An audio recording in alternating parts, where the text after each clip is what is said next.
1/0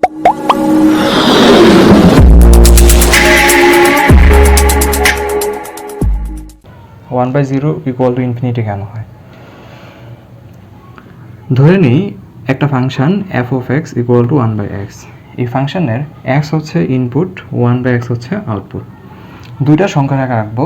এই একটা সংখ্যা রেখা, এটা হলো ইনপুট x এর জন্য, আর এই একটা সংখ্যা রেখা, এটা হচ্ছে আউটপুট 1/x এর জন্য। তো সংখ্যা রেখার মধ্যে কি আছে? 0 আছে, 1 2 3 4, এরকমভাবে ডানে আর অনেক সংখ্যা আছে। সংখ্যার তো আসলে কোনো শেষ নেই। তো এই যে 4, এই 4 যদি এই ফাংশনে বসাই, ফাংশনের x এর মান হিসাবে বসাই, তাহলে আউটপুট পাই 1/4।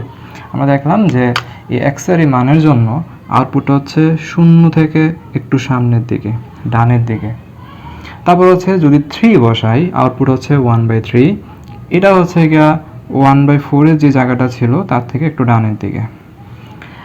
2 বসাইলে 1/2, সেটা হচ্ছে 0 1 এর মাঝামাঝি।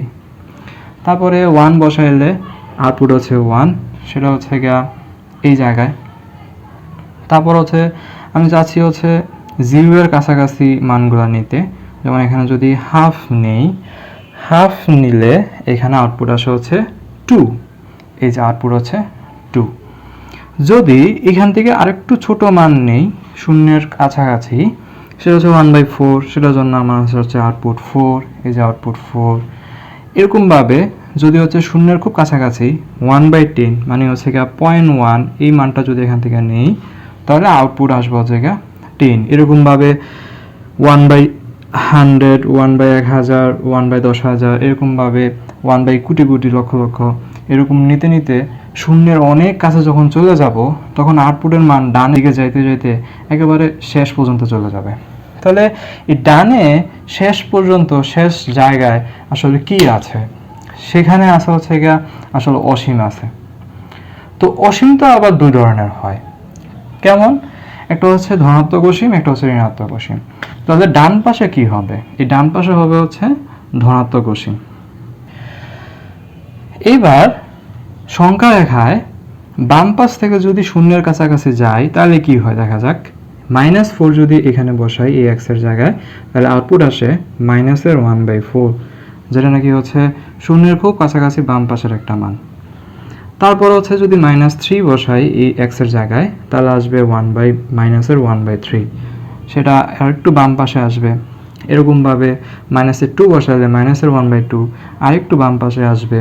-1 বসালে এখানে 1 আসবে, সেটা হচ্ছে এটা। এরকমভাবে মাইনাসের যত মান এখানে বসাই, যেটা নাকি শূন্যের খুব কাছাকাছি, ওই মানের জন্য আমরা দেখব যে এই 1/x এর মান বাম পাশে চলে যাচ্ছে, অনেক দূরে চলে যাচ্ছে বাম পাশে।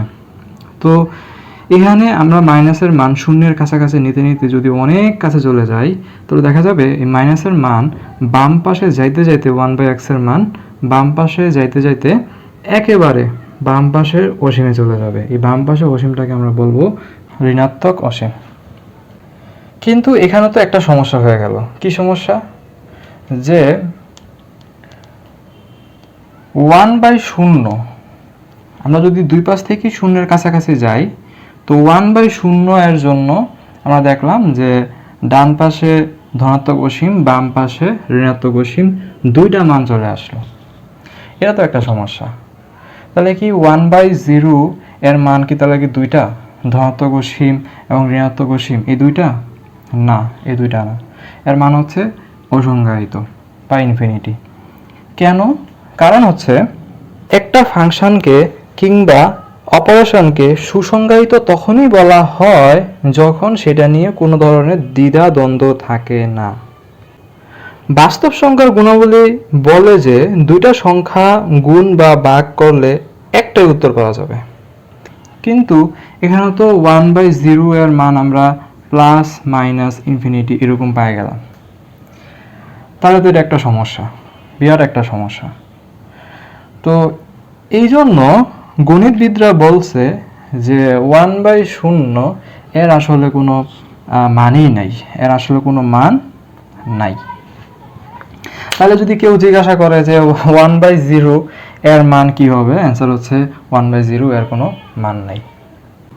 কোনো কিছু মানে সামথিং, কোনো কিছুকে শূন্য দিয়ে ভাগ করলে কি হয় সেটা ভাগের সংজ্ঞায় নেই, এটা হবে ইনফিনিটি বা অসংজ্ঞায়িত।